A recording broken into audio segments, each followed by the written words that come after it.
Coucou Kelly, coucou les auditeurs et auditrices de Filles Expat, c'est Charlotte.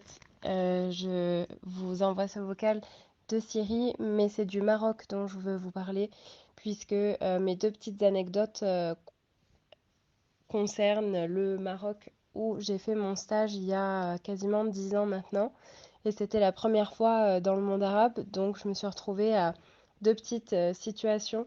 La première, c'est tout simplement les toilettes. Et oui, au Maroc et dans la plupart du monde arabe, il n'y a pas toujours, et en réalité pas souvent, du papier toilette. Et la première fois que je suis allée aux toilettes dans la famille, chez la famille qui m'hébergeait, je me suis retrouvée vraiment dans des toilettes à l'ancienne, à la turque, avec juste un petit seau et sous un robinet, quoi.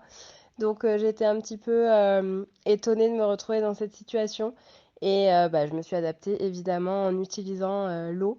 Et en réalité, c'est en fait quelque chose que j'ai adopté dans ma vie de tous les jours et parfois même en Europe quand je rentre en France ou ailleurs. Et chez moi en Syrie maintenant, bah, c'est la même chose. J'ai la petite, alors souvent on a la petite douchette en fait raccordée au WC. Mais si vous voyagez, je pense que vous connaissez en réalité tout ça. Et la deuxième anecdote que j'ai à vous raconter, c'est que pareil au Maroc, chez cette famille, ils m'avaient préparé un couscous et donc on mangeait tous ensemble, tous autour du plat. Et en fait, la règle avec le couscous ou le tagine, c'est que la part devant toi, bah, c'est ta part et tu manges ce qui est devant toi. Et moi, à l'époque, je connaissais pas du tout cette règle. Et donc, en grosse ignorante, j'ai cherché le morceau de poulet le plus appétissant du plat.